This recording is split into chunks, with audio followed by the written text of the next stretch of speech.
collect, meron na naman tayong mga collect. So, isa rin itong spinner or yan, meron na naman sa ating pumotor sa nila ako ng timer.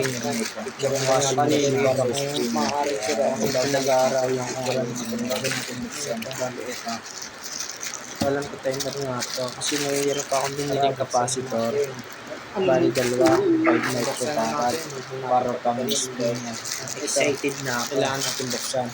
Ingat lang kayo sa inyong mga bahay. Magpatanong sa kanila kung sa bahay. Pag yung kayo dito na. Ito yung mga dalawang dalawang capacitor. Tapos yung speaker. Ayun nga diba. Kapit ko sa washing machine siya. Tara, buksan mo na ako ito. Ito, nagbili na ako ng kapaso. Ngayon, siya tumaulan. Kaya mga binili ka sa spinner. Quite safe sa mga nasa bahay. Init sa siya pang mga landslide.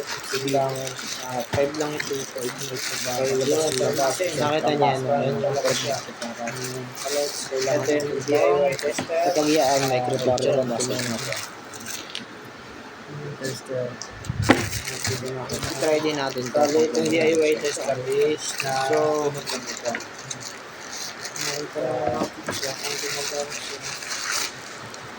wow, matibay naman to. Pagka namin siya, kailangan lang natin trend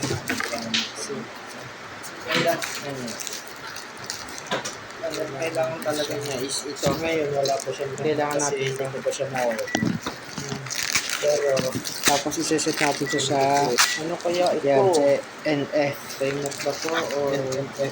Iseset natin siya para matest natin itong microfarad. Paano ba natin malalaman kung hindi natin bumuksan? Tara, testing na natin to. Makikita niyo naman dito.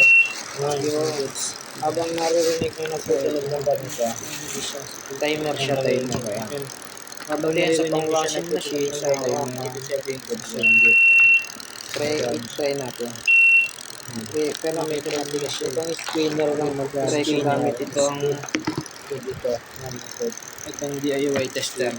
Ako naman DIY tester ko din sa dryer. Sa spinner sa dryer. Ikakabit ko siya. Ikakabit ko na rin. Try natin kung tutunog siya. Hindi siya tutunog kasi hindi ko siya kailangan. Kailangan siya pihitin.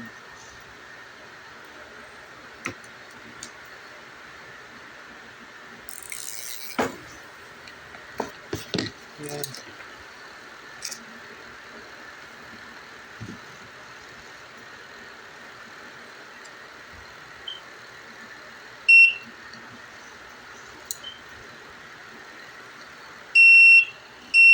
Tumutunog, ibig sabihin good. Good siya, good.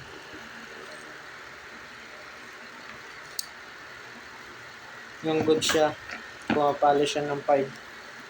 Kaya ang gagawin natin is good siya. Kailangan na tayo natin. Tulak na natin siya. Balikan siya natin dito. Goods siya, goods. Good.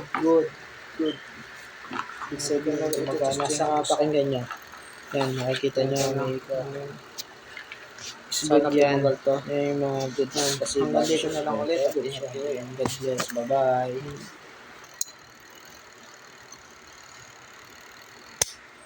Pinatay ko na yan. Kakabit ko na siya sa washing machine. Yan. Yan lang. At maraming salamat. Ingat and God bless you. Bye-bye.